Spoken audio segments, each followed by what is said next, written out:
Drunvalo, Melchizedek. I'll be your guide during this video presentation. What you're about to see is a journey of my life through this reality of how I learned about God and the relationships that we have with all life everywhere. Through all of this, I realized that Christ is in the eyes of every person that stands before me, and Christ is in your eyes also. This information is ancient. It's very, very old. It may seem new. It may seem like something you've never heard before, but it isn't. It's really old.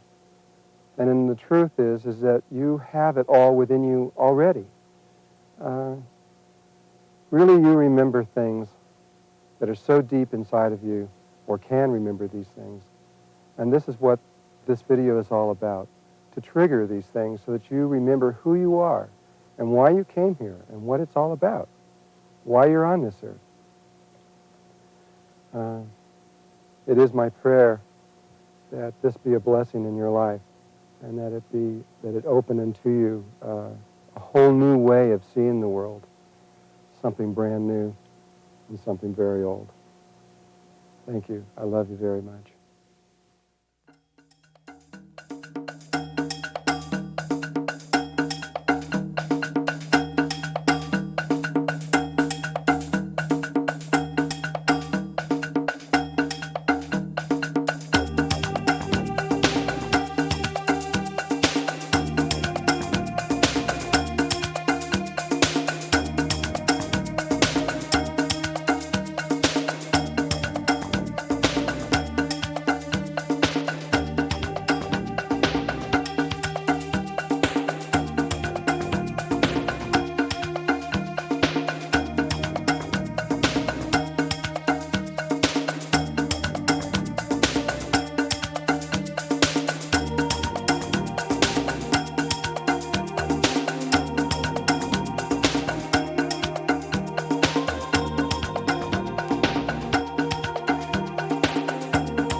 What you're about to see is a video of information that has come from many, many, many different directions within my own being.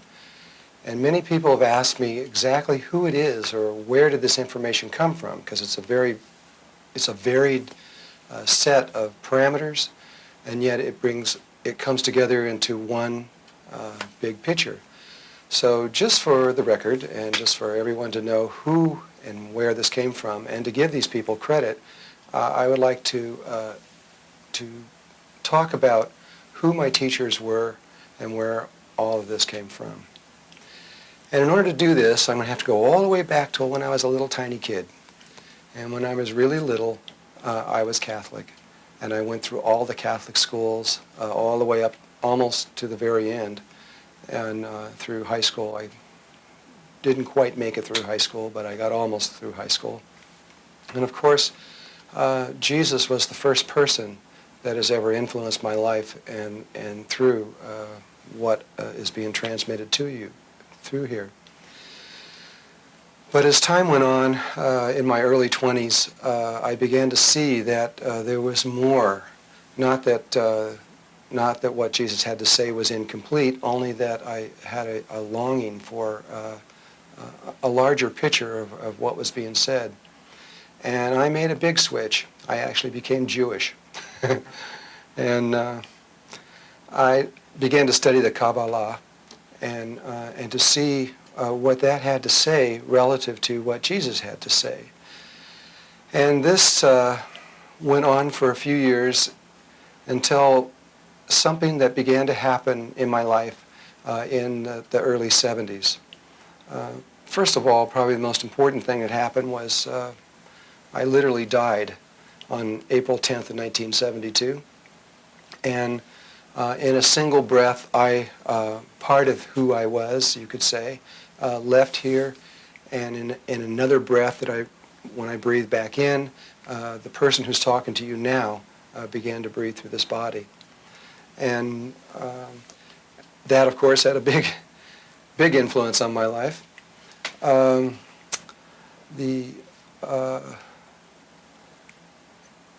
the same time that happened, there were these two angels that appeared in my life.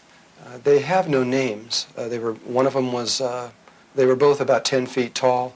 One was purple in color, kind of an ultraviolet color, and the other was green.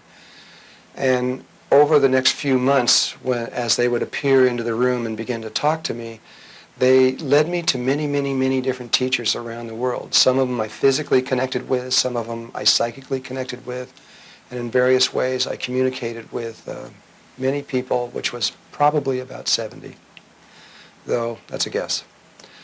And interesting enough, they would actually give me the name, address, and telephone number of who I was to connect with, of who my next teacher was. It's kind of a funny feeling. I remember in the beginning, they'd say, okay, you're going to see this person, here they are, and call them up. So I'd just call them up, and sure enough, it would be that person. It used to kind of blow my mind in the beginning, and I got used to it.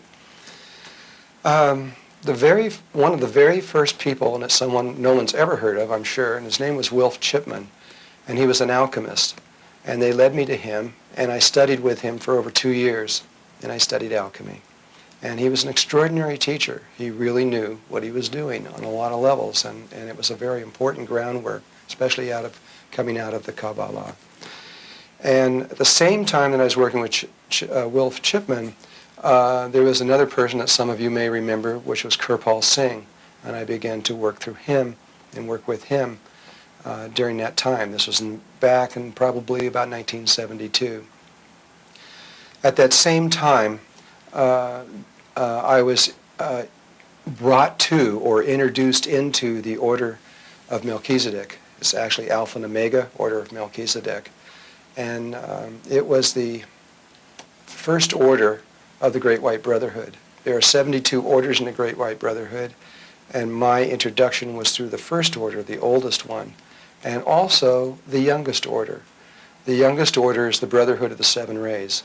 And so it's through the two ends of the Alpha and Omega that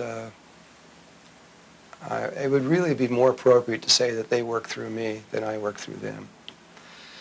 The Brotherhood of the Seven Rays is actually in Bolivia, very near the border of Peru. The entryway is through the Valley of the Blue Moon. After that time, I became involved very deeply in Sufism. And Sufism, which came out of the Muslim tradition and the Quran, maybe about 700 years ago, was one of the first religions that began to see that really all religions are one. They're all interconnected. Of course, if you ask a Buddhist or if you ask a Catholic or someone else if there's an interconnection, they'll say no. But if you study deeply and go into the geometries of the inner aspects of every religion, of all the 8 major religions, they are deeply interconnected. And the Sufis saw this a long time ago. And so it became my path for about 11 years. And the first teacher that came to me was Hazrat Inayat Khan, and who brought Sufism to the West a long time ago, and then later through his son, Pir Vilayat Khan. One of the most important teachers that I had through all of this was a man named Murshid Hassan. And Murshid Hassan was the head of 7 dervish orders. He actually lives in a concentration camp in Israel. And though he's one of the most respected people in Israel, at least in terms of Sufism. And I spent not a long time with this man. It was only a few weeks. But he changed so many of my viewpoints of how I interpreted the reality. He was about 90 years old. He was a skinny little man. He was very healthy. And at that time, I was into macrobiotics, and I was extremely strict about what I ate and what all that kind of thing. And suddenly, this teacher comes in, who affected me on a very deep level just by being in his presence. And as I watched him work, he just began to destroy everything that I thought was true on a lot of levels. I thought that the food was so important, and it is in certain ways. But I watched a man here who, for 2 weeks, I never saw him eat a single bite of food. Nothing. He may have snuck something in his room or something, I don't know, but I didn't see him eat anything. But what I did see him do was he took a cup about this big, put about half filled with pure white sugar, pour this thick coffee into it, and smoked these long cigarettes, these brown cigarettes. And all he did was drink this sugar coffee water and these cigarettes. It's the only thing he ever ate. And yet his light that came off of him was incredible. He loved children. He saw children as the true teachers of the world. And if someone would bring a child into the room, he'd be sitting on the stage with 100, 200 people around him, and if someone brought a child into the room, he would just stop. He would get down off of his chair where he was teaching and have the child put on the chair, because he said, this is truly our real teachers.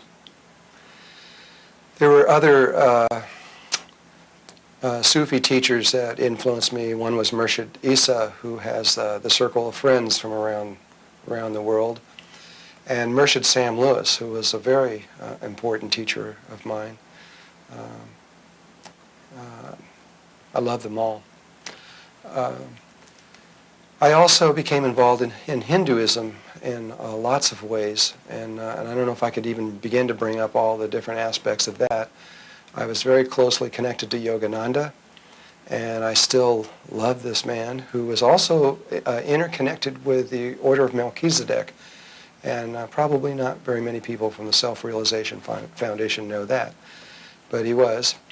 And also Sri Yukteswar, which was Yogananda's teacher, and who has recently given me a great deal of information. Also Bhagwan Sri Rajneesh. I know a lot of people, he's triggered a lot of people on that one for his presence in the United States. He was primarily a Taoist teacher, and he used himself as an example. So here's a man who comes to the United States and has something like 200 Mercedes-Benz or whatever it is, or Rolls-Royces, and everybody's saying, oh, he's just totally into materialism. But what he was doing was showing through his own being exactly what we were doing and using himself. If you understand Taoism, you'll understand what he was doing as a teaching. I was real close with Ram Dass from the very, very beginning, and I really loved this man also. He taught me how that I can just use myself openly, and anything that happens in my life, I can use that openly without fear. In other words, instead of trying to protect your image of who you think you are, just let God do it and open up and just be who you are, and don't worry about what anyone thinks or anything else. And it was very, very powerful what Ram Dass gave to me. I also spent a long time, well, not a long time, but a couple of years at Lama Foundation, where Ram Dass taught a lot. And there were many teachers that came through there that influenced me in what happened here. In fact, the very act of living at Lama Foundation was a great deal a part of this teaching. In more recent times, Sai Baba has been very involved in what we're doing. He is involved with something that's called the triphase, which we don't actually get into here yet. It's a higher level of this work. And his work is important to what we are doing. I even became, while I was at Lama, I even became Muslim for about a year. I did Salat 5 times a day, and I passed through all the various aspects and studied the Quran to see how they saw the world and where they were coming from. And it's very beautiful, their point of view. I really love what they have to offer to the world. The Tibetans played a very important part in understanding the role. The Tibetans probably know more about the Merkaba than anyone else in the world, though Sai Baba is getting very close to it right now. And the biggest teacher that I had through Tibet was Kalu Rinpoche, who died not too long ago, but is now back in human form. He's just a child right now. And he was my greatest Tibetan teacher. I will always say that. I love him. Though I had to study with other ones. I had to go to Boulder and study with Chogyam Trungpa Rinpoche. I didn't really like that very much. It was a lifetime of chaos for him that he was teaching, and it wasn't real comfortable to be in his teachings, but they were important teachings, and I needed to learn what that was about. There was a little bit of Tarthang Tolku also that was involved in Tibet, but mostly Kalu Rinpoche had the strongest effect on me. I have studied Taoism for a long time, and my main teacher in there was Master Chu Feng Chu, who taught me the Taoist breathing and the breath and how the qi and the power that comes through the breath. His understanding to me was really, really important. And the I Ching itself, though it appears to just be a book, is much more than that once it's understood. It's an exact replica of the DNA. And that I've spent a long time studying. I feel through almost all of this various religious teachings that Taoism is probably the closest thing that I feel is the closest to my heart. There have been many psychic and channels that have entered into this work. People, one, for example, was Bashar out of Los Angeles. That's the actual person that comes through the channel. But Bashar is actually one of the Greys, which we will be talking about. He's not actually a Grey, he's one of the races that was derived from the Greys, coming from the future, 300 years from our future, coming back here to help correct some of the anomalies that have happened here. And his work was very interesting to me in what he has to say. Though I have to admit that probably the biggest influence, or one of the biggest influences, put it that way, that have affected me has been the Native Americans. I have 12 Native American teachers. A couple of those I have not even met yet. They're still coming in the future, but I know that number is how many there are. The first one and the most powerful one that has ever come to me was Grandfather David from the Hopi tribe, who held the Hopi prophecy for a long time.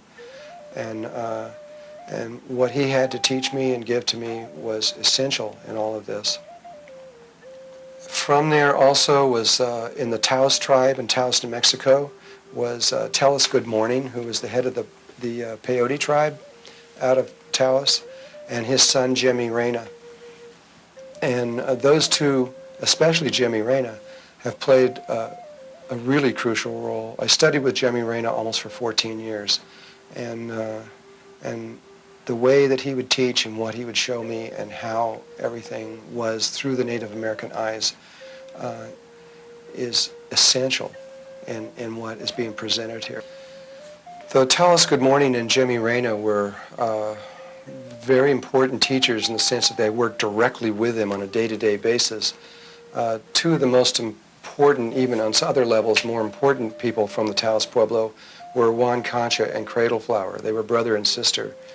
And Juan Concha was the chief of the Taos tribe until the Bureau of Indian Affairs came in and didn't allow that anymore, and they made a governor and a board of directors kind of. And when they did, they took Juan Concha and made him the cacique, or the religious leader.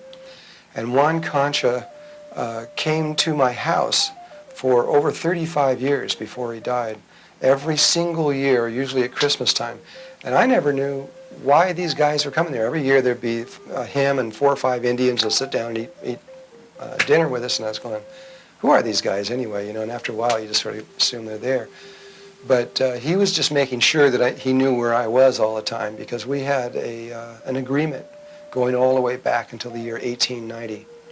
And where there were things that I had to do for them, which you'll understand as this video unfolds. Cradle Flower, his sister, she was a medicine woman, and she taught me so much on so many levels.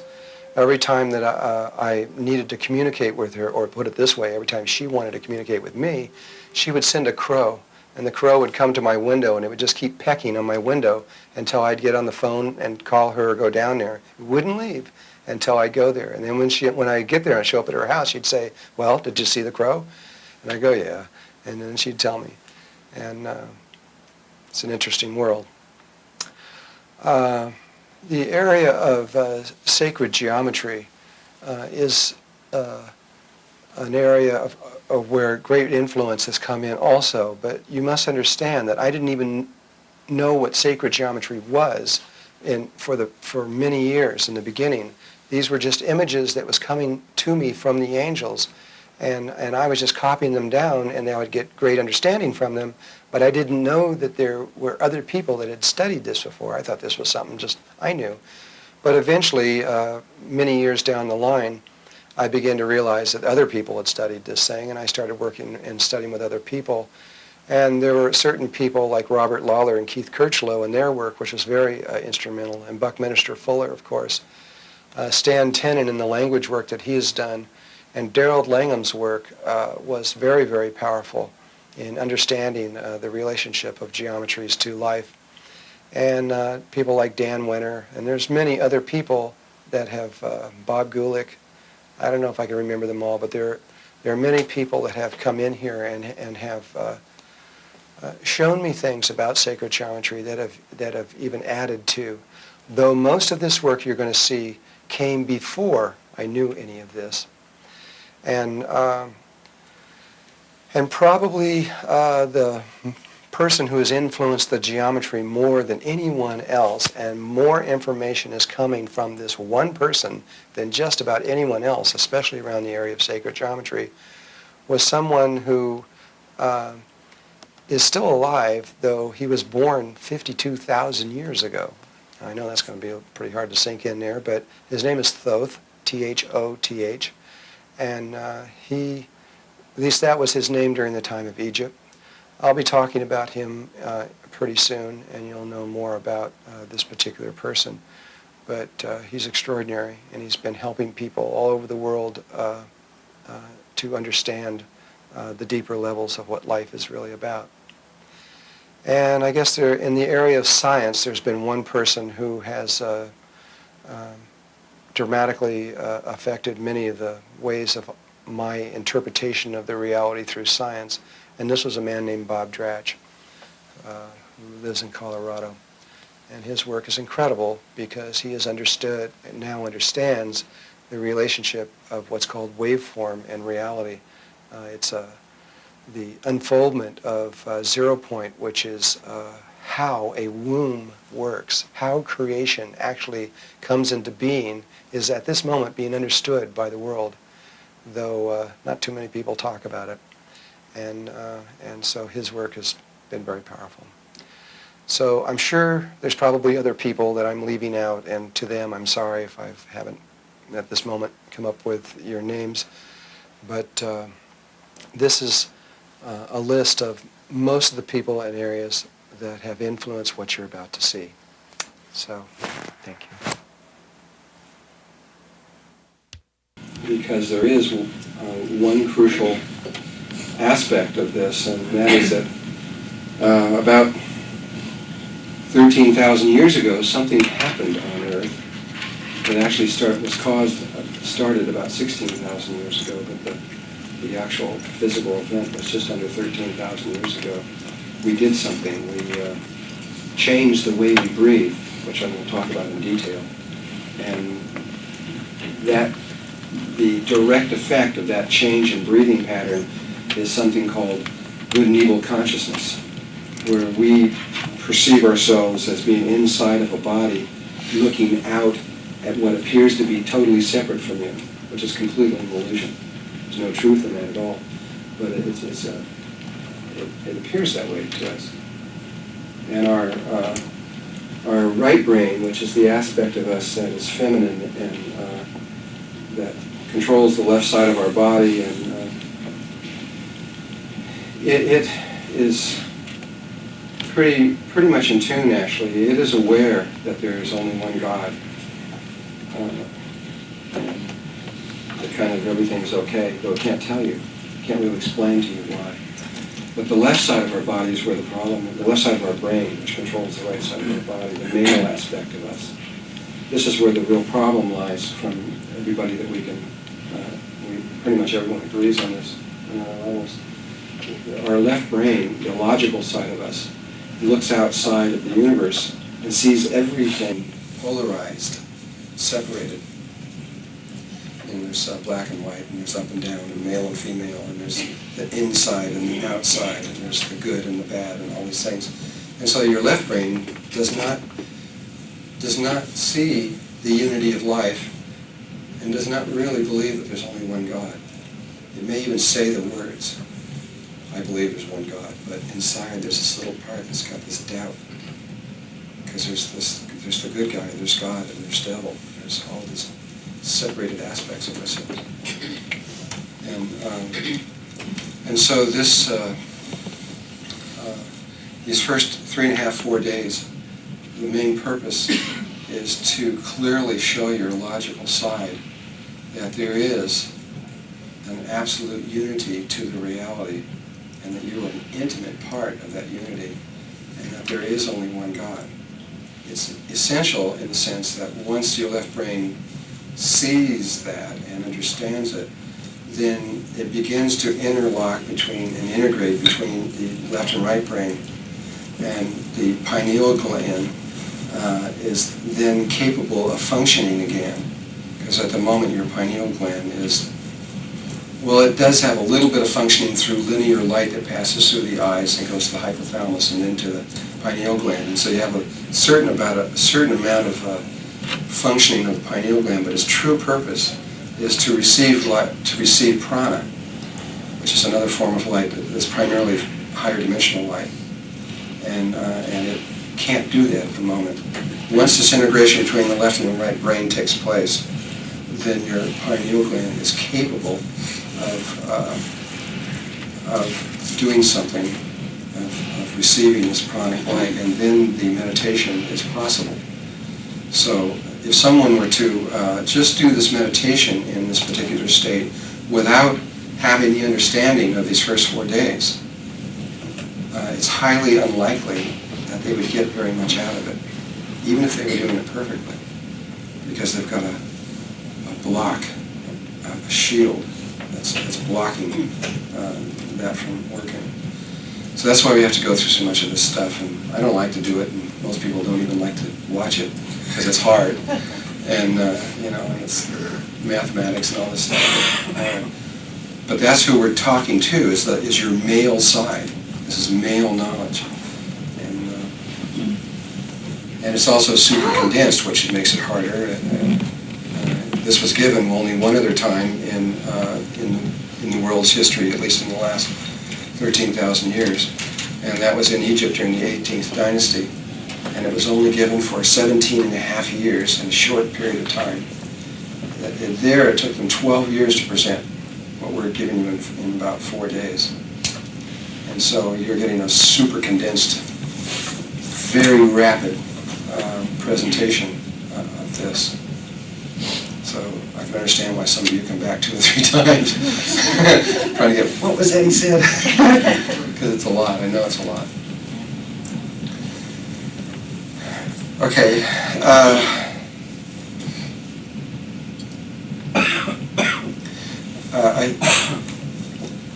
The other thing about this is that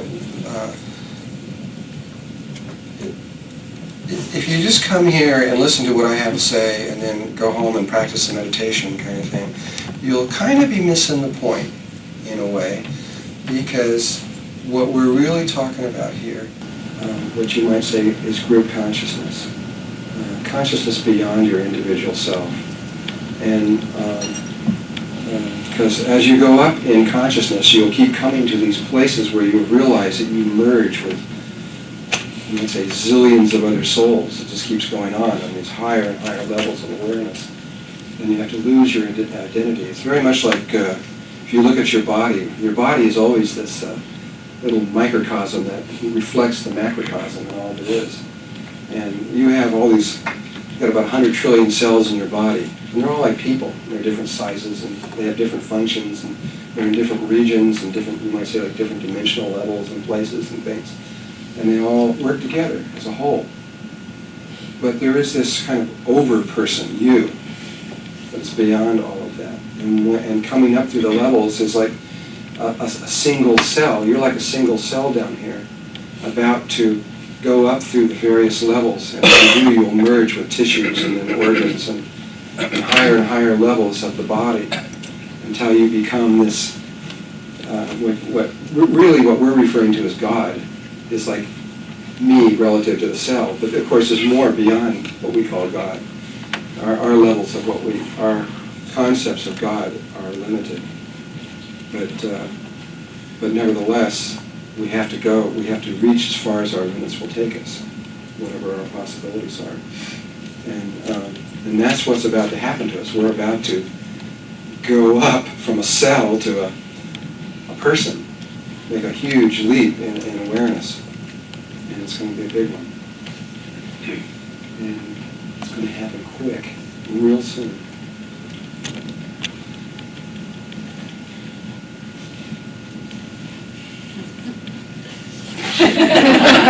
The sooner the better.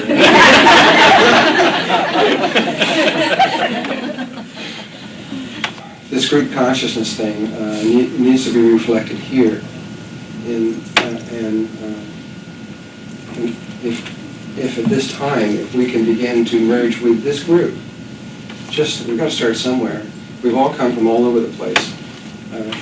People here from Hawaii and England and I don't know where else, all over various places around the United States. But what I do know about these groups is that each one that comes here, I can almost say for certain, if you're here at this time, you all have connections together. You may be surprised how much you have in common at certain levels.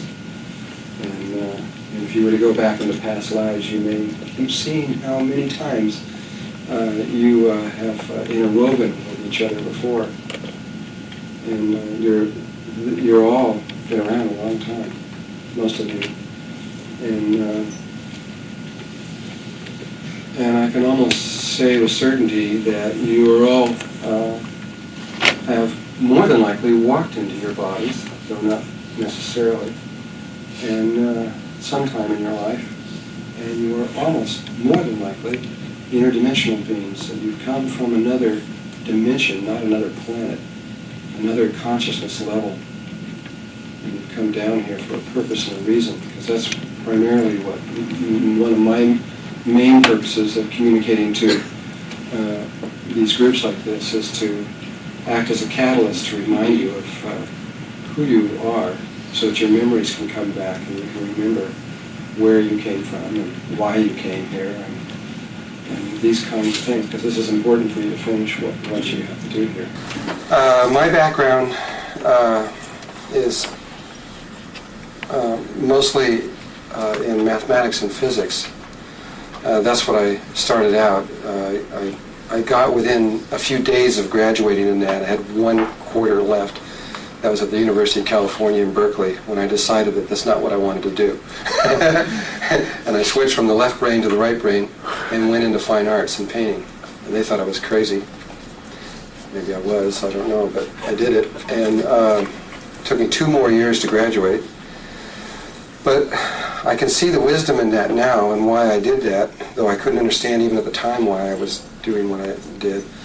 because when you look at what's on the screen here, you'll see it's an integration of art and science, mathematics, and religion, which is what all the ancients all tell you, is that those three things are all interrelated. Art from a long time ago was not expressionistic type art that we have now. It was a very holy thing that was done, and it was sacred. But at this point, of course, it could be almost anything. In my own life, I was, like everyone else, trying to figure out why we were here and what was going on. I went into the military when I was really young, thinking that might help. It did, actually, because I ended up in Vietnam. I spent 13 months there, long before everything started happening, way back in 1962. And found myself out in the jungles and living in just little shacks, learning. What my job was to teach English to the Vietnamese, because I could speak Vietnamese. And so I spent a long time there, and it was there that for the first time, that I saw someone different than Americans. And I saw the amazing nature of the Vietnamese, which is real different. Their hearts are so much more open than ours. I fell in love with them, and I didn't want to return. I didn't know what was about to happen. I was ready to just go off into the jungles and forget it, and just stay there, but I didn't. And when I got back, I was even stronger, wanting to know what was going on, and so I went to college, thinking maybe that would figure it out. And so that's the reason I went into mathematics and physics, trying to figure out what this stuff was out here, and looking in that way. And but by the time I got almost through with that, I realized many things. I realized, first of all, that I was being communicated with as I was working through there, which was really who I am now. But at the time, I was another person, and I was communicating to this other person while he was going to college, and I was giving him a lot of this stuff. And I gave him an understanding where at one point he realized that what he was being taught in the schools was completely wrong. And that was partly what made him stop. And really there is no wrong or right in this. It's always an interpretation. It's how we interpret things. One day I was, many years later, I guess this was about I had graduated from college, and I was led to go to Canada, and I immigrated up there. I was going to stay there for the rest of my life at that time. It had nothing to do with the thousands of people that were going there because of the war. I had an honorable discharge. I was out of all that. I just went there because I felt that's where I was supposed to go. I went into this valley all by myself. There was nobody there. And the following year, 10,000 Americans came into this one valley where I was. I couldn't believe it. It was like incredible. And it was devastating to the Canadians. It was absolutely devastating what that did to them. But while I was there, for a while, I was living in Vancouver, and my wife and I decided that we were going to begin to search spiritually. And we did many things. We first started out with hypnosis. And we gave each other permission to do hypnosis, and we started working with hypnosis, going in and just studying on our own. And we found out that we could lift out of our body and fly around the room, which was really a lot of fun.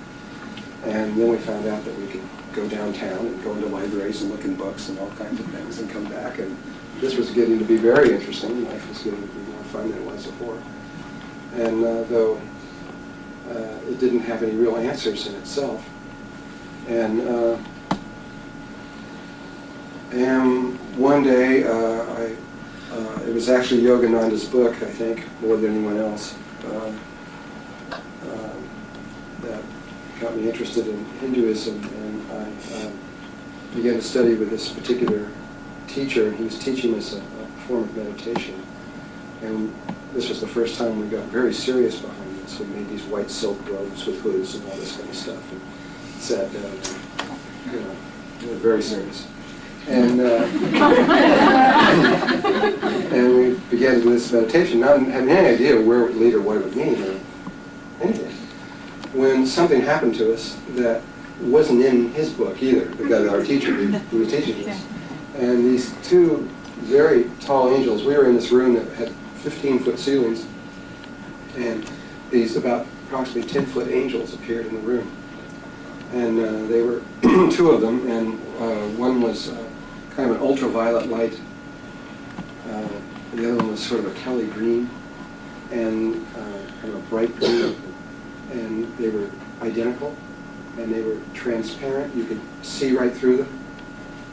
Their faces were so bright that I couldn't see the faces. Still can't see the faces. There was so much light coming from that area of their body. And they communicated with us telepathically, because the sound would come from inside of us. And when they first appeared, they actually appeared to my wife first. I didn't see them at first. What I saw is two spheres of light, two round balls about so big, and one green and one purple. And it was only later when I was communicating with my wife, she says, well, I saw them as two big angels. And really? You saw them? I saw these little balls. And it took me a year to see them as angels. I had to work at it real hard. And what they told us was, the very first thing they said when they came in was, we are you. We are not something separate from you, though you are seeing us outside of yourself. We are literally you. We didn't know what it meant. I didn't know what they meant when they said it.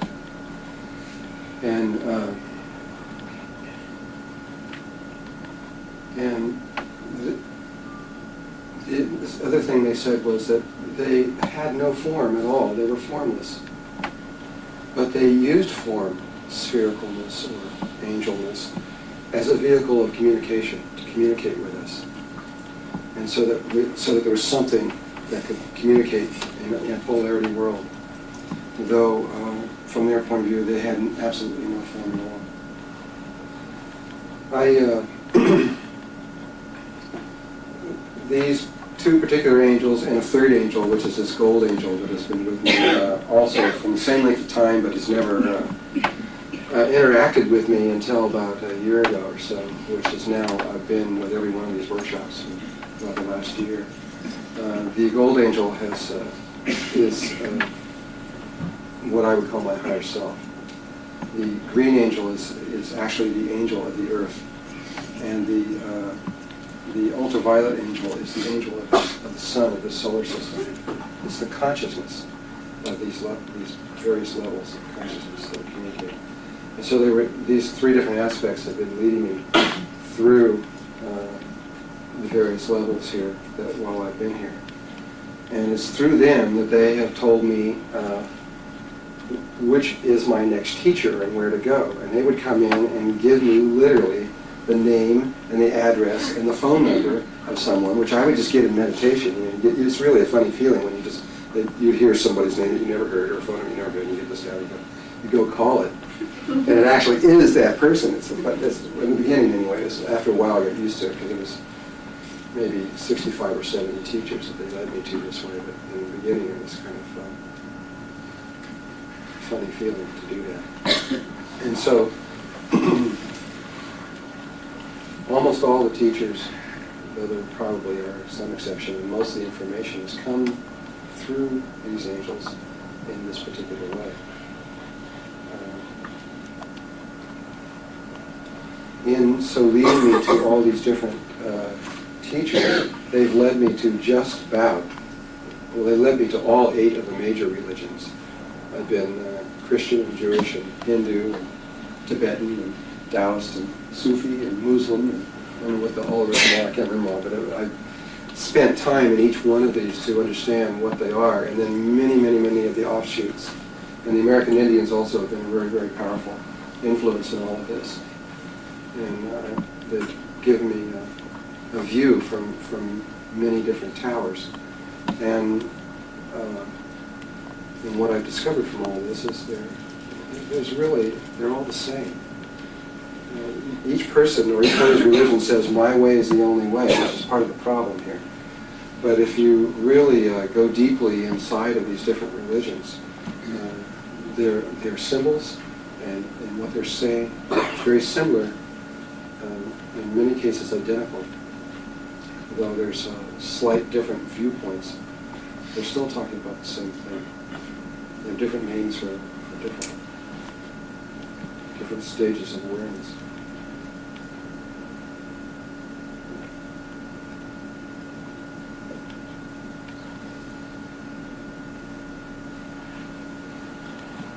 So,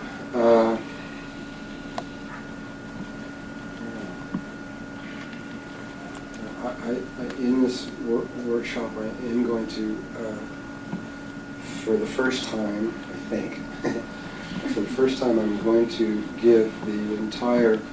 I've given little pieces of what happened to me from coming in here. For the first time, I'm going to give the entire sequence all the way through. I don't know why I'm doing it, but I think that's going to happen. It's going to be one of the stories.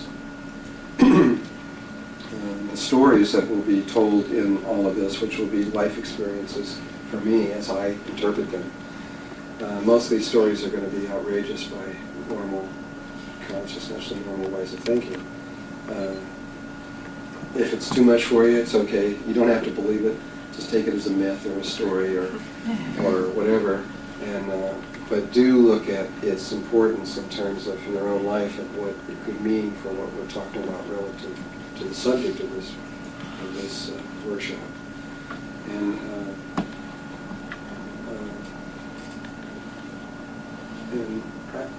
throughout all of this, not only in the stories but even in the information, don't believe anything I say. Don't just take it because I'm saying it. Take it in and store it and listen to it, but check it out. See if this is true. All of it. Don't just do it. Find out if it's really true. And along with all the things that I say are possible, find out if they're possible. If they're not possible, maybe they're not for you. But definitely don't just accept something that I say because I said it. And along those same lines, there's one other thing I got to say, because this happened in Sandpoint, Idaho. There was a little bit of a problem. We're going to talk about the yugas. These are particular ages. We are in the Dwapara Yuga right now. We just came out of the Kali Yuga, which is the most asleep point in the precession of the equinoxes. And during the Kali Yuga, it is kind of necessary for those people who are a little more awake than the rest of us to keep others awake during that time. And so the student-disciple relationship was created during that time. But that relationship actually ended about 900 years ago. And it's actually really out of it now. We're into a different stage. And the kind of student guru type relationship is dangerous at this point. It doesn't have to be. I mean, you can still have teachers. There's nothing wrong with teachers at all. But only this total dependence on someone is not, though at one point in our history was necessary, at this point in our history is very dangerous. We are about to pass through certain levels of consciousness where there is not going to be anybody else but you and God. But you're going to find it the same at that point. And you're not going to have someone there to ask, okay, what do I do next? You're going to have to learn how to get what you need to know from within you. And you have all knowledge in you. There isn't anything that isn't known anywhere that you don't have access to. Anywhere, on those distant star level, everything's accessible. And everything you need to know at any moment is always accessible to you. You just need to know how to access that because we've kind of been hit on the head. We're kind of having amnesia and a little bit unconscious at the moment.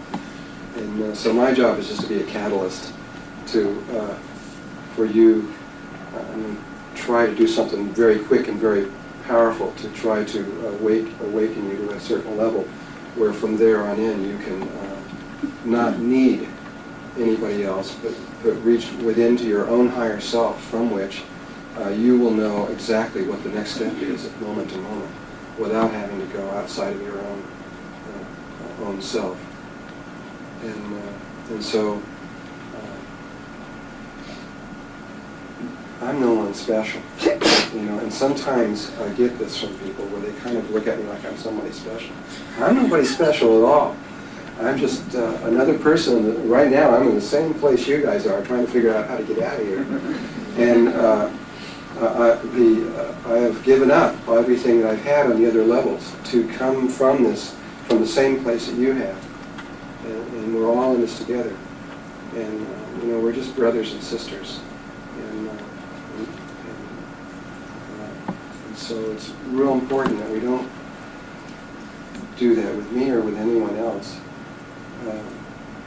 From my point of view, though some wouldn't agree, that Jesus the Christ and a drunk in the gutter are equal. They're exactly the same, because it's the same Spirit. It's the Spirit of God is in both of them equally.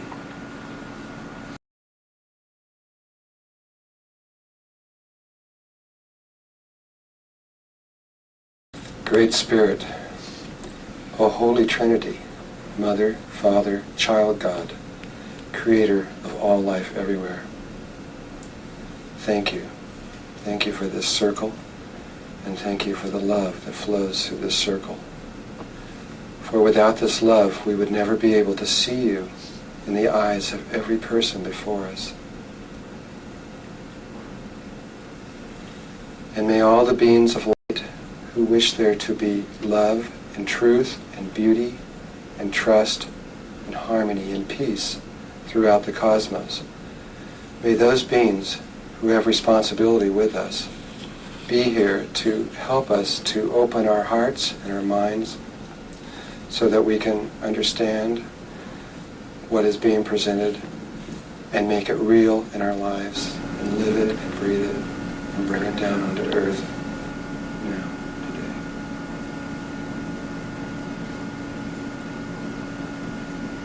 And especially the angelic realms, the beings of light who never separated from God, who have stayed with us, protected us, guided us, and never broke their trust.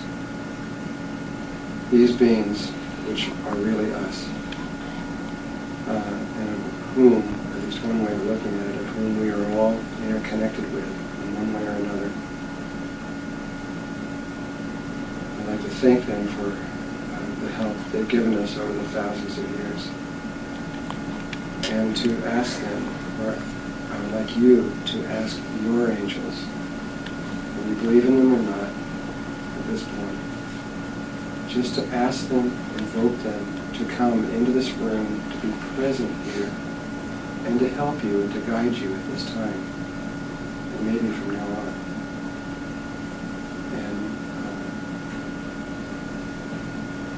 And when you ask them to come in, feel their presence. You don't have to see them necessarily, but you will feel them. And they usually come from behind your left and your right shoulders. Well, not necessarily. So just take the moment now and go within yourself and ask your angels to be here for the next few days.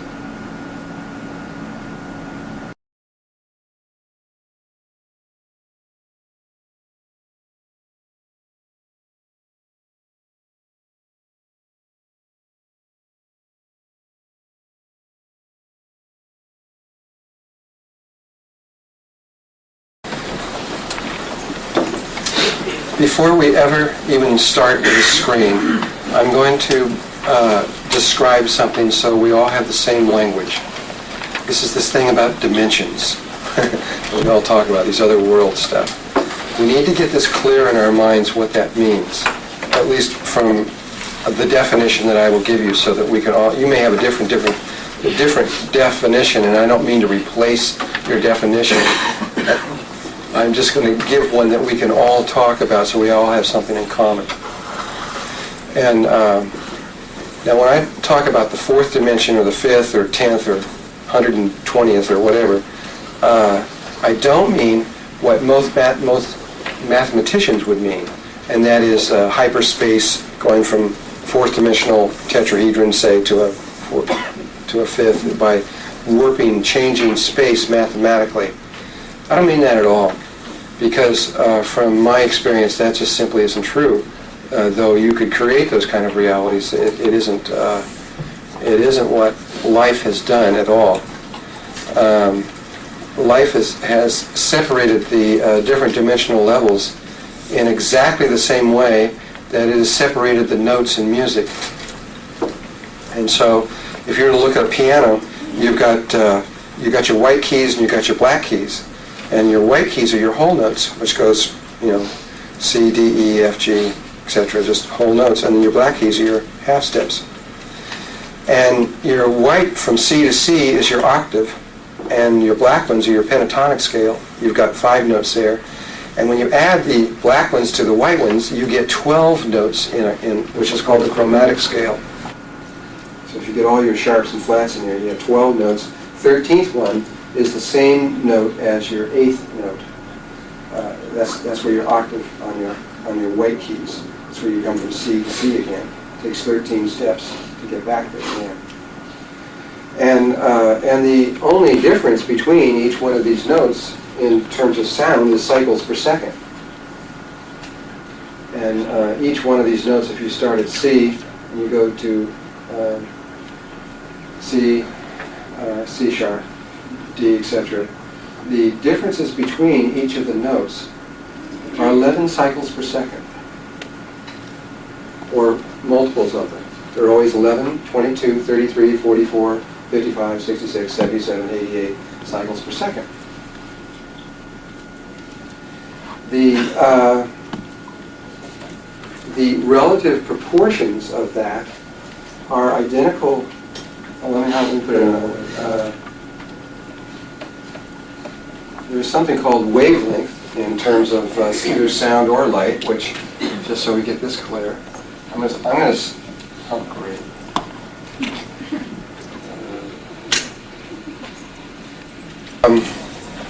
This is wavelength. Wavelength is simply, this is your axis, the sine wave curve that we're all familiar with, which is really a function of a circle. If you have a circle like this, and you cut it in half, you flip this half over to like that, and you've got this sine wave curve. And the wavelength is how long it takes. If you were to measure this line running down the middle, going from here to here, or from any of the nodal points to another nodal point, but say from here to here, the length of this is how long. That's called wavelength. Okay, and wavelength is everything in this universe. It's everything in all the universes that are associated with us, without exception whatsoever. There is zip that aren't a function of wavelength. And wavelength is everything. I can't tell you what it means. If you look at the electromagnetic spectrum, which we are going to in great detail after we've gone a long ways, you're going to see that everything from microwave towers to gamma rays to sound waves to everything is all a function of how long the wavelength is. Change the wavelength and you change the nature of what the energy is. And so with this understanding of wavelength, in other words, this is a long wavelength and this would be a short wavelength. Everybody get that? And a real long wavelength would be so long that there's wavelengths like your brain waves, for example, that are coming out of your head, are so long that they're almost straight lines. Thanks. Hey, I think we're set up here.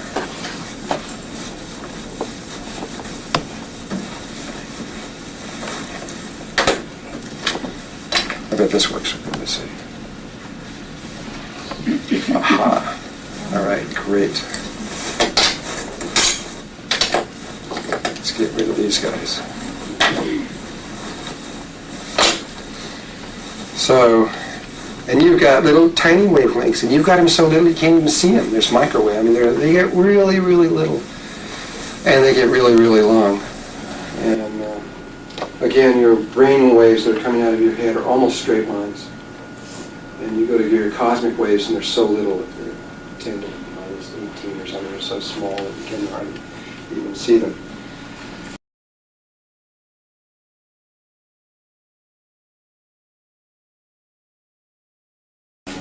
Well, if you were to look at the dimensional levels, the only difference between this universe, and when I say this universe, I mean all the planets and stars infinitely going out, because we think it's infinite, but it isn't. And going within to the atoms at any particular point, no matter where you select, you can go infinitely in that direction. This universe that we now know in this room, there's three different basic levels in this universe. That just constitutes one wavelength. The wavelength of this universe, which was discovered by Bell Laboratories, telephone, is 7.23 centimeters long, which happens to be the average distances between your eyes. Take the distance between your eyes, you've got to average 100 people, and you'll find it's exactly 7.23 centimeters. Or if you take the distance across your palms, 7.23 centimeters. Distance between the tip of your nose and the tip of your chin, 7.23 centimeters. We have it spread throughout our body. All life forms have it shuffled throughout their systems. And Bell discovered it when they were creating the microwave towers that stretch all over the place. They happened to pick 7 centimeters as they're transmitting a wavelength by accident or whatever. And when they set up the whole system and turned it on and threw the big switches and got the whole thing going, they had this incredible static running through the systems. And when they tried to locate where it was, they looked through their systems and they looked into the earth and looked everywhere else. But then when they pointed up to the heavens, they said, "Oh no, it's coming from everywhere." And it is literally everywhere. And the reason it's 7.2, you can communicate that from a quantum mechanic point of view. Now, let me just say one more thing here. I'm going to get sometimes maybe speaking over some of your heads. Don't worry about it.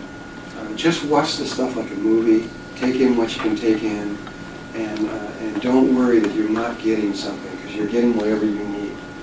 And so I'm talking to a lot of people on a lot of different levels.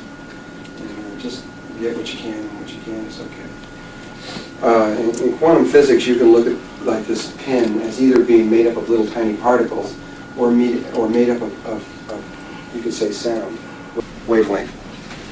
And if you looked at all the, so there's a very specific what's called a sine wave signature. We saw what a sine wave was. A sine wave signature is, say, something that would look like this. It would come up on a computer monitor. Or maybe it would look like that. Or maybe it would be, there's like a handwriting signature. It's a very specific signature. And every physical object in the universe has its own signature. Its own sound wave signature. In fact, it's a language. Some people believe that if, in fact, it is possible, if you absolutely create the signature, you create the object. But if you took all the objects in our universe and they're all putting out their own sound, if you want, and if you average or compute the average of all those sounds, you get 7.23 centimeters long, which is a pretty short wavelength of about so long, like I said, the distance between the eyes. And from my point of view, that's also Om, that the Hindus and Tibetans refer to Om. Om is the sound of the universe. It's the sound of all things at one moment.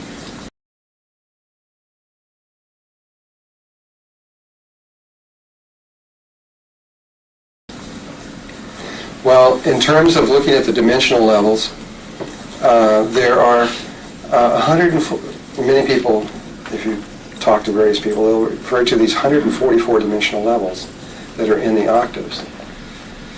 Well, what this is again, looking at your music, you have 12 basic notes.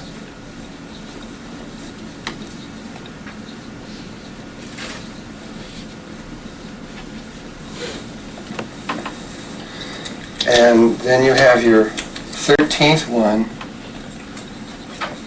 which is the return, or the next octave, going up to the next octave, repeating the same basic things over again.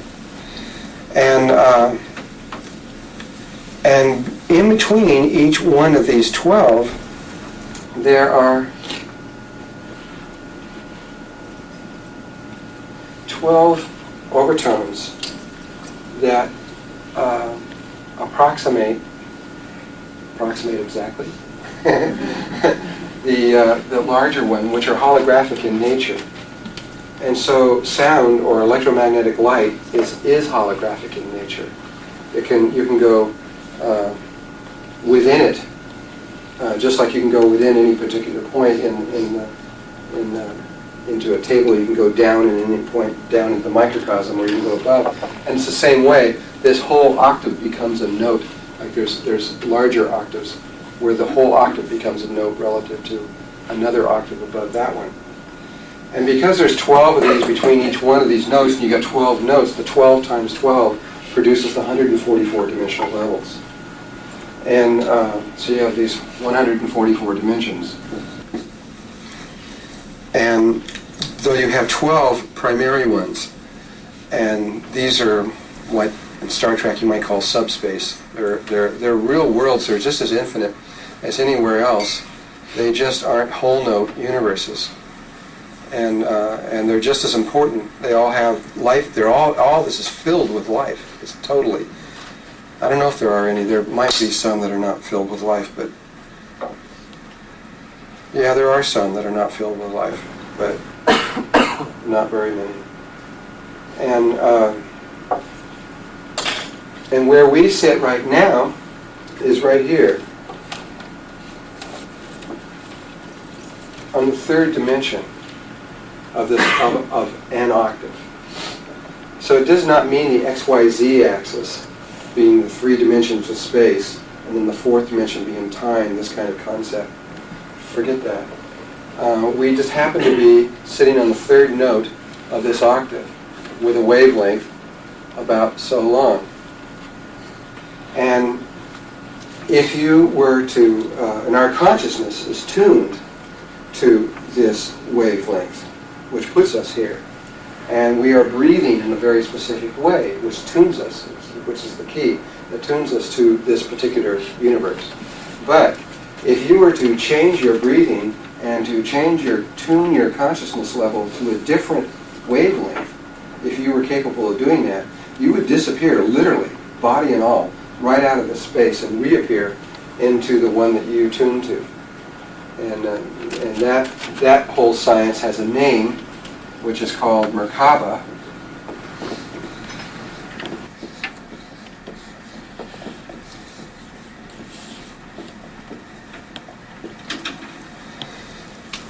And Merkaba is one of the bottom lines of what we're going to talk about in this workshop.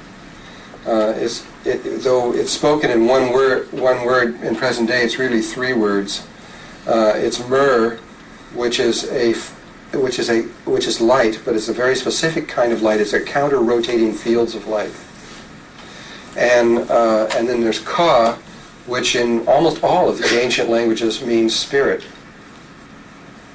And Ba, or sometimes said Va, depending on the language it came from. In Hebrew it's Va. It means body, though that only holds true if there are bodies.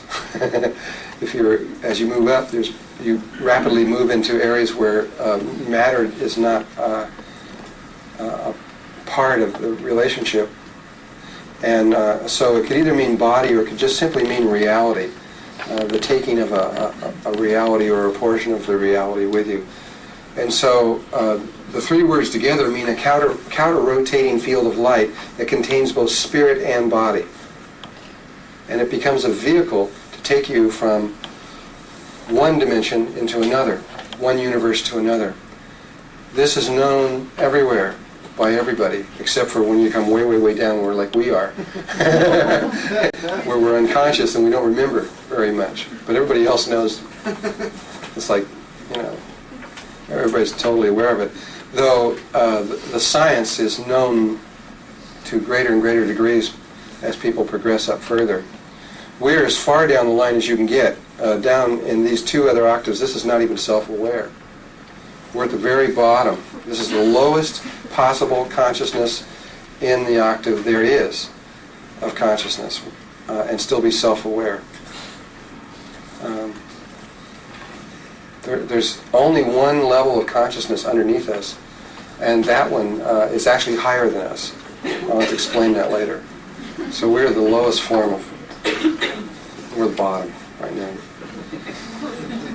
And so each one of these changes the wavelength, gets actually shorter as you go up in higher energy levels. And kind of like red light has a long wavelength and violet, purple has a short wavelength, and shorter wavelength is higher energy. And as you progress up through the dimensional levels, you go into shorter and shorter and shorter wavelengths. You go this way, they get longer. And of course, there's an octave below this, and there's an octave above it, and the octave above it and below it has very specific relationships to each other. But music is the key. Once you know the wavelength of this one, and you know music, you could calculate very precisely all the wavelengths of all the other ones, depending on your accuracy of how good you got that one, and you could know exactly right where they are.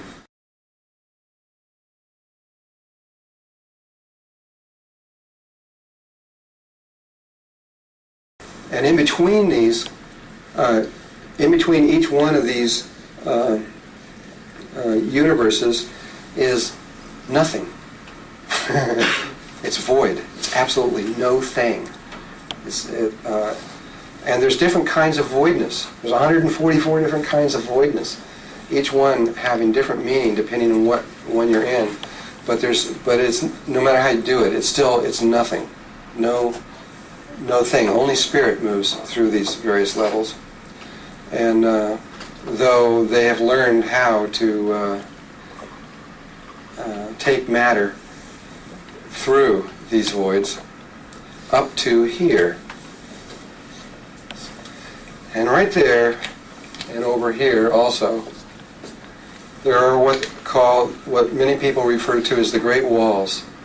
There are these void states here and here that are so great and so deep and so vast in their nature that no thing can pass through them.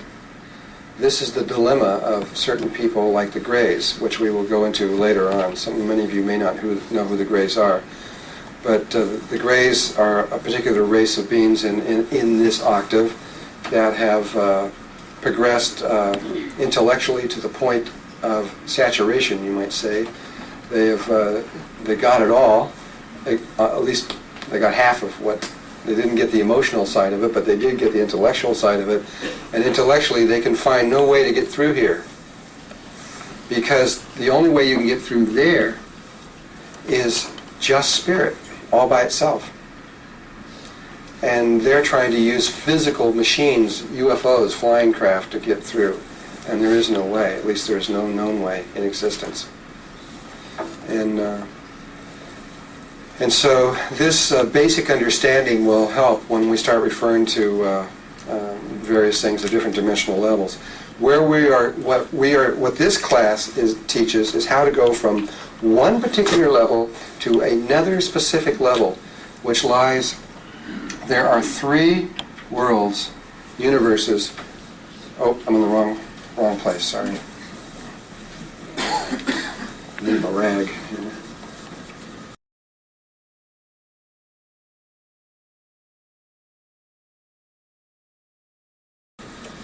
there are three worlds that sit right here. Oh no, I was right. Third, fourth. 1, 2, 3. They sit right here, right before the fifth dimension. It's the 10th, 11th, and 12th overtone of the fourth dimension. This is the fourth, and this one's the fifth, on a chromatic scale.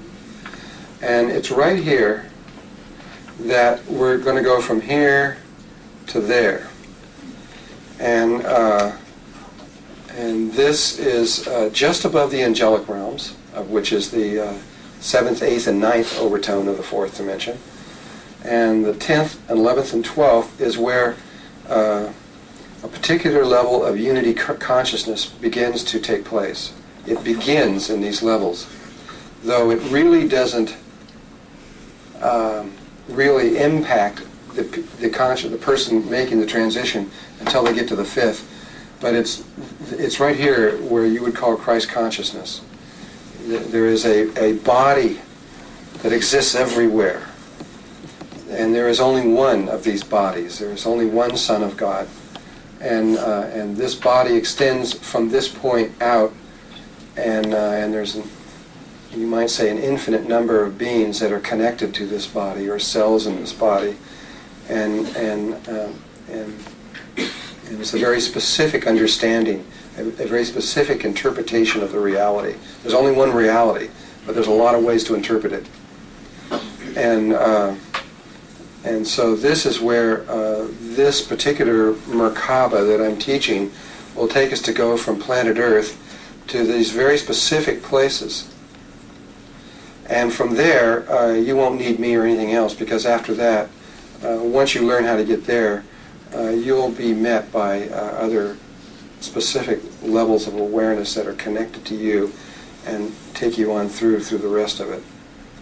So the job of this workshop is just to make this one little step over to here. And whether or not you go into the 10th, 11th, or 12th doesn't really matter, but you will go according to your nature. There are three different particular levels there. And that's a stepping stone. It's a place to make a translation from there to the fifth, and from then on in you're going to move very rapidly beyond your imagination right now. There aren't any words that I can tell you that would even begin to come close to talk about that. We can talk about this kind of, but from there on out, it's just words that don't mean a whole lot about anything except experience. And so this is the essence on a technical level of what we're going to be teaching here. And so now, I'm going to go straight into, now we got that. And I'm going to take 1 second here now. Is there any questions on this? Anything you don't understand?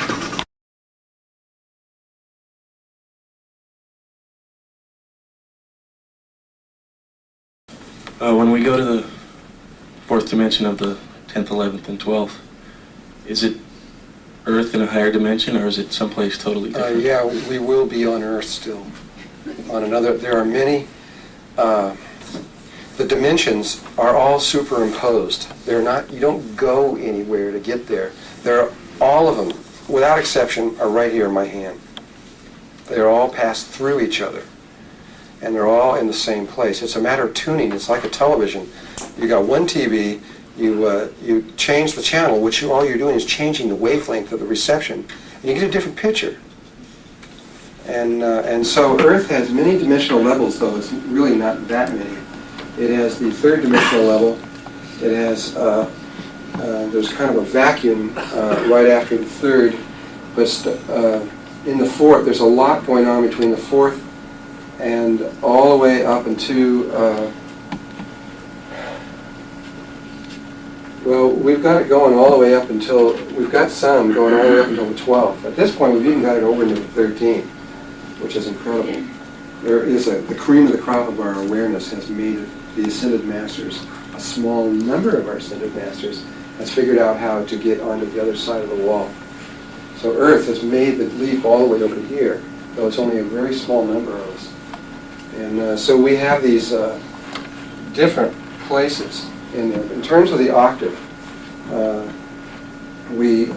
we have a lot of life going on in the fourth dimension. There's a lot going on in the fifth. There's a whole lot going on in the sixth, especially in the last three overtones of the sixth dimension. The 10th, 11th, and 12th overtone is where all the ascended masters reside. There's a whole world there that, of universe that's there on Earth. And then I think there's only 3 or 4 people who are able to get into the 7th dimension, which is, in terms of the human body, is the pineal gland. And it was their understanding that allowed us to go over to the Great Wall. There's a huge learning process that's going on with the ascended masters right now. I mean, they're just learning like crazy right now on a lot of things. And so we do have these other universes that are around what the Earth is tuned to. There's got to be somebody there tuned to it. You know, there's got to be a consciousness that's tuned to it. And so there's life there that is tuned to this. It's very complex, and I don't want to get into all of it because it's very complex. You can't speak unless you got the the magic wand. I have a question about, do these also, these dimensions, do they also relate or correspond to the chakra in the body? Are we moving Absolutely, from out of they're the identical. third? You have 12 primary chakras, the 13th one's over your head. Yeah. And the chakra system running up, the template that creates the chakra system is exactly the same template that creates the universes. It's also exactly the same one that creates the light patterns. It's the same one that creates your eyes. It's the same one that all your mental patterns are stored on. It's your emotional body. It's the same exact template. But it is the same. The chakra patterns moving up here and this are absolutely interlinked. Okay, so we're not going anywhere. We're just opening up and moving into that different chakra. Yeah, it's not really a movement. It's a consciousness change. And then there's possibly, I mean, we've experienced moving into the different chakras at times, but this seems to be settling inside of that fourth dimension. There's a real difference in like moving your attention from one chakra to another and actually going into it. Because if you actually go beyond just moving attention and you actually go into that chakra, you will be in that place. You will be in that universe. And so it's kind of like the difference between talking about going to Europe and actually getting on a plane and flying over there, which is the actual experience.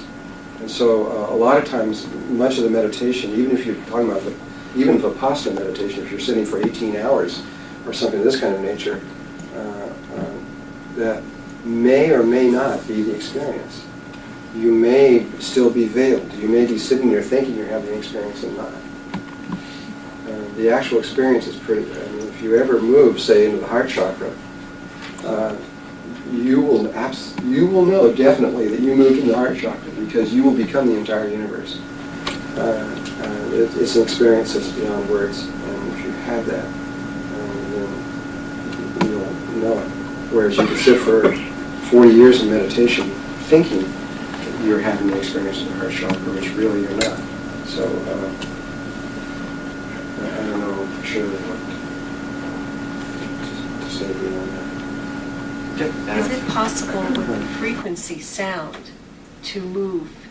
We're talking about doing the breathing, which is also frequencies, but there must be a sound wave that can vibrate. You can, yeah, there is. You can, the technique of the Merkaba that I'm using is based on breathing.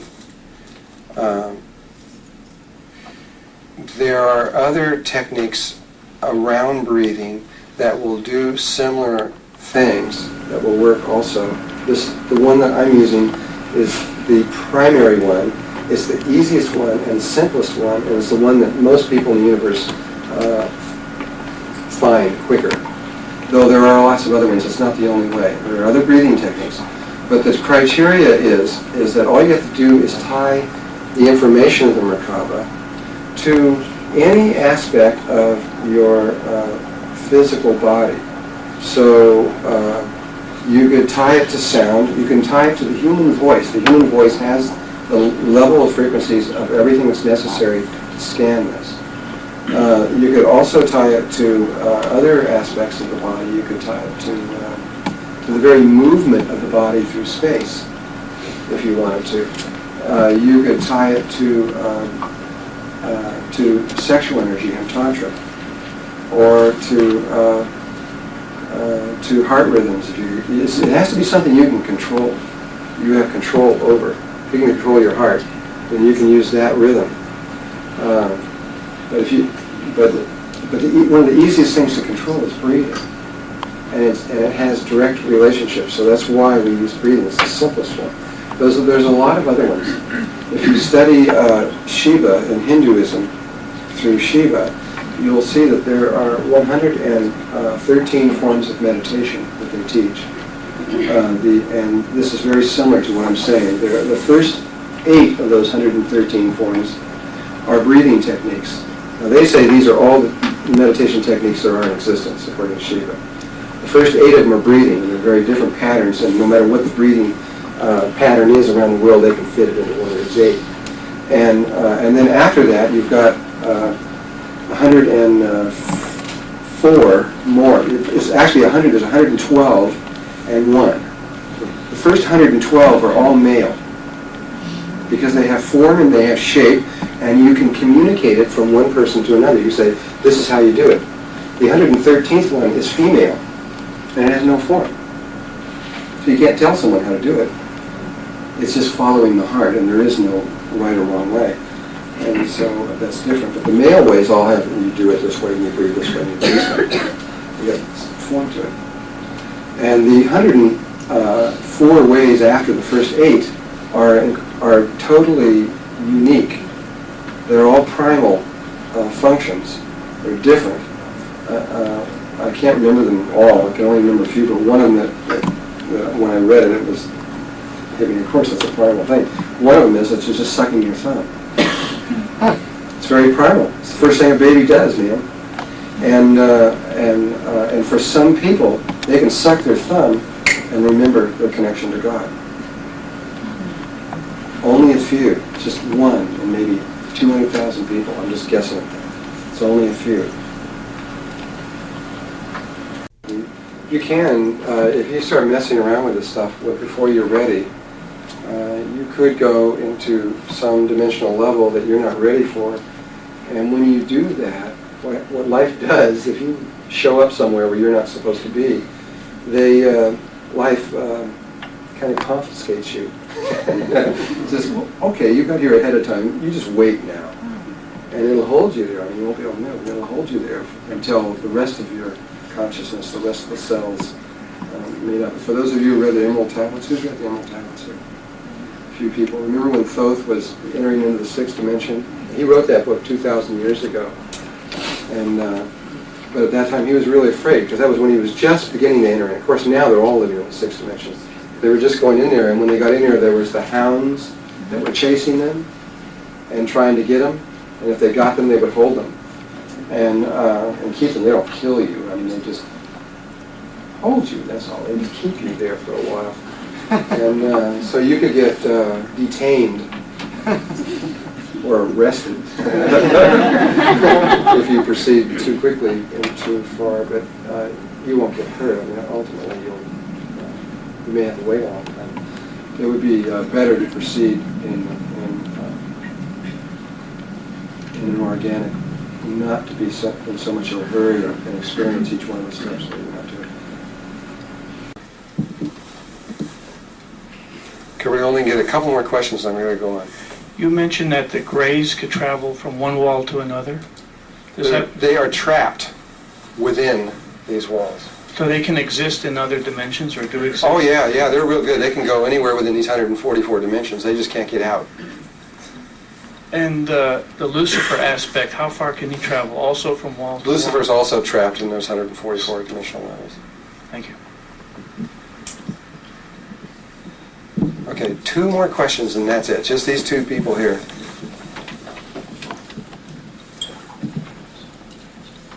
What is the difference between the successive octaves and getting through the wall just puts you to a new octave? Well, What's the octave? you see, once...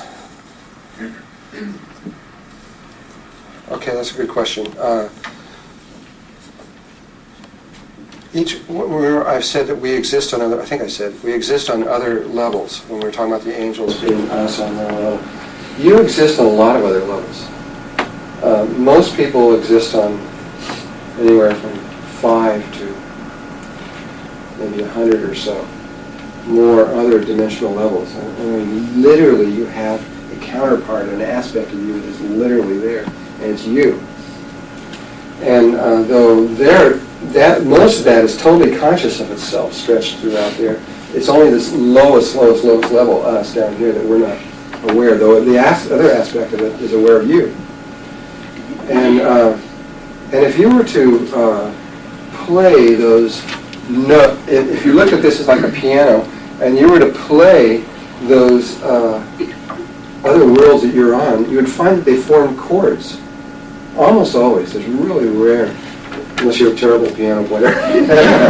Usually you almost always will be in harmonic, other dimensional levels that are harmonic with the one that you're in. And there's a lot of combinations that can come out of here besides this one. So there's lots and lots of other combinations. But what happens is a person or a little spirit will learn how to play one chord, and then once it figures out, hey, we can make chords, it'll try another one, and then another one, and another one, and pretty soon it learns how to play the piano. And eventually it learns how to go through all 144 dimensional levels.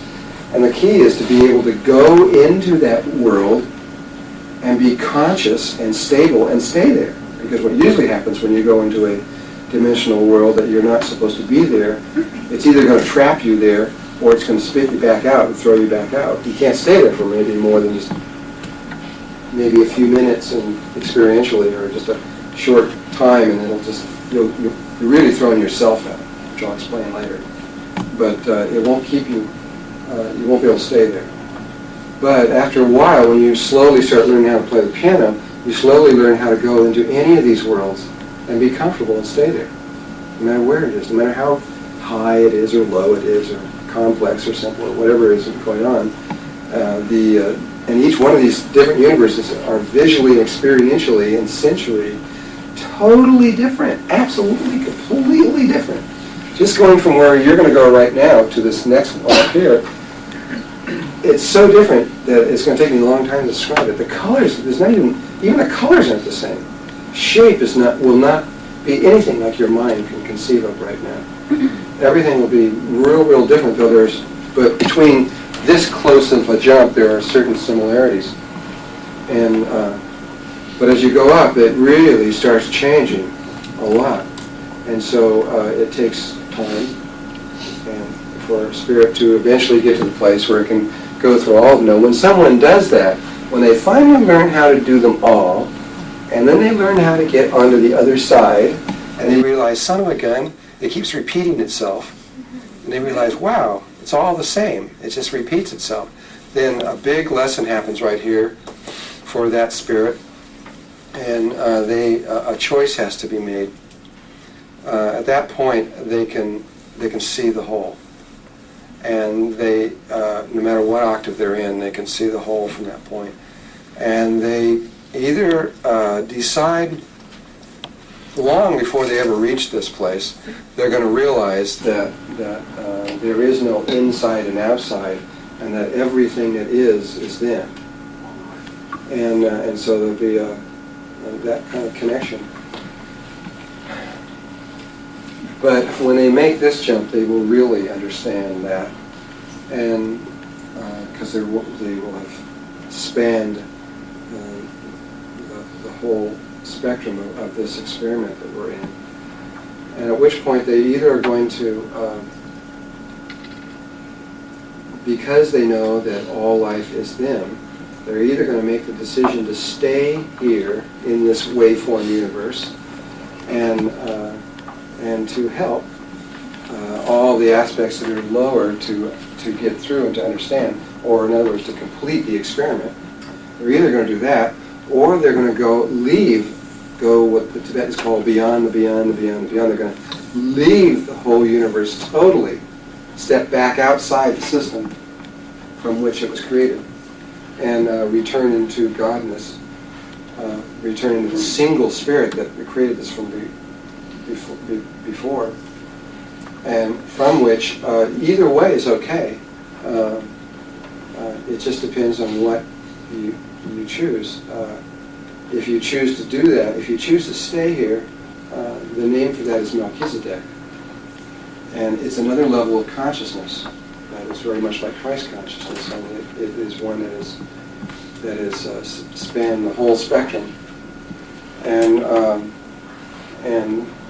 if you do that, the moment you make that decision in your heart, life grabs you real good, and it uses you, and it uses you primarily in dimensional changes and things to do with dimensions because you're an expert at it. And so whenever there's a problem in any of the worlds or levels, octaves, where there's always little problems, just like there is in your body. When problems happen, then life will use the Melchizedeks to go in and to try to alter or change or do whatever life wants it to do. If you go beyond, you brought with you experience back to that which created the experiment. And so either way is okay. But there is a point where you make a decision. If you do choose to stay within the Melchizedek consciousness, you then really can't help yourself anymore because you've gone as far as you can on that level. There's nothing to do but to go back down into life and to serve and to work and to try to help, because you know absolutely beyond any doubt whatsoever that there's an absolute unity to life, and so you begin to allow God to work through you so that the original intent of the creation unfolds. And many of you in this room are very close to making that decision. In certain roles, there's certain completion patterns that you have to do. Well, that's not true for most people on Earth. Most people on Earth some of them are still working with first simple chords down here. That doesn't mean that you're higher than them. It just means because you are them.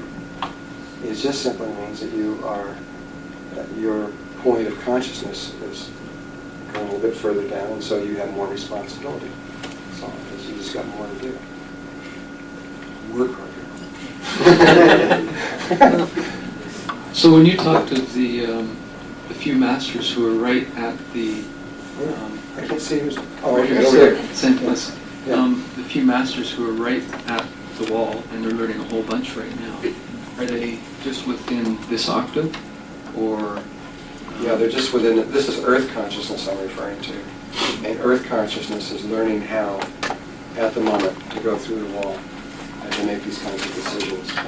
And it's looking like we're all going to be faced with these decisions, because if what we think is true, we are about to make an extremely unheard of, unparalleled, never seen before, rapid change from where we are down here all the way through all these dimensional levels at an extremely accelerated pace.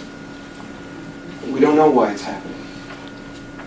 We just think, we believe at this point that that's what's going on here. And everything's already opening up that way. If it happens, it's going to be extraordinary. It's going to be an extraordinary experience. And I can't wait. Because this is brand new. There's not very many brand new experiences in the universe, but this is a brand new experience. So only every once in a while that God intersects outside the system. And that appears to be what's happening right now on Earth, is that God is directly intervening from outside the system. It's great. I really got to see it. Yeah. Okay, we'll take that one last question. Then you just speak it out loud. What is the reason that God is intervening now? And he put this little seed into the universe and created a situation where there was no other way to go. And then when that seed was chosen, then everything is unfolded because of it. So hidden deep in the universe was this little thing, which we'll talk about later, and it's created everything that's happening here the way it's gone. It's like,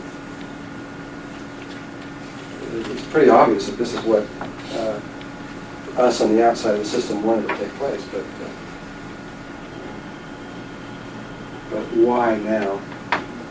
I can say why now on certain levels, but why now on the big picture, I have no idea.